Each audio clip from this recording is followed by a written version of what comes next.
నమో నమః వృద్ధాశ్రమం నమో నమః. ఇప్పుడు మనము పిల్లల్ని ఒక వయసులో వచ్చినప్పుడు అవ్వలేం తిక్కలు కాదు, 18 ఏళ్ళకి పెళ్లి చేయడం అవన్నీ ఎందుకంటే ఏ వయసులో జరిగేది ఆ వయసులో జరగాల. ఇప్పుడు చదువులని ఏదో వాళ్ళ భవిష్యత్తు కోసం అని చెప్పి ఈరోజు పిల్లలు ఎట్లా కళాశాలకు పోయి ఎట్లా తప్పుతున్నారు, ప్రేమ పెళ్ళిళ్ళు, జీవితాలు స్వేచ్ఛ పెరిగితే కూడా ఒక ప్రమాదమే. మనం సృష్టించడానికి దేవుడు మనం సృష్టించింది కర్మ తెంచుకుంటూ సృష్టిని ముందుకు తీసుకుపోవడానికి. భార్యాభర్తల బంధం అనేది పవిత్రమైనది.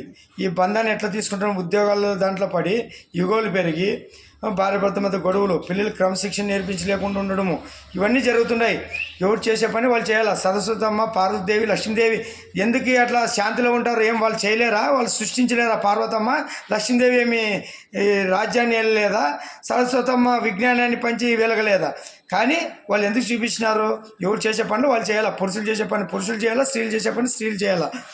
మీరు ఇంటికి దీపం ఇల్లాలంటారు. మీరు ఇంట్లో మన అవ్వతాతలు అమ్మలు వెలిగించినారు కాబట్టి ఇప్పటి వరకు మనం వెలిగినాము. ఇప్పుడు అంతా చదువులు అనుకుంటా సమస్యలు తెచ్చుకుంటున్నారు. ఆకర్షణలో ప్రేమ వివాహాలు జీవితాలు నాశనం చేసుకుంటున్నారు. లివింగ్ రిలేషన్లు, అక్రమ సంబంధాలు పెరిగిపోయినాయి. ఇవన్నీ నాశనం చేయడానికే మన ఆయన వీరభోగసంత్రాలు వస్తున్నాడు. స్వేచ్ఛ అనేది అద్దుంటుంది, అతి స్వేచ్ఛ కూడా పని చేయదు. ఎవరికి ఇచ్చే గౌరవాలు వాళ్ళకు ఉంటాయి. స్త్రీని ఎవరు కించపరచరు. భారతదేశం అంటేనే సనాతన ధర్మము. స్త్రీకి గౌరవించేది ఈ భారతదేశమే. ఎక్కడ విదేశాల్లో గౌరవించరు. ఒక వ్యాపార వస్తువుగా చూస్తున్నారు స్త్రీలని విదేశీయులు.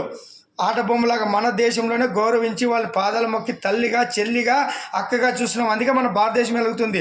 శ్రీమూర్తులు కూడా గ్రహించండి, ఈ మహిళా సంఘాలు గ్రహించండి. ఇప్పుడు ఆడపిల్లలు ఎట్లా తయారవుతున్నారు, కళాశాలకు పోయి మీ స్త్రీది దీన్నే నమ్మకాన్ని బొమ్మ చేస్తున్నారు.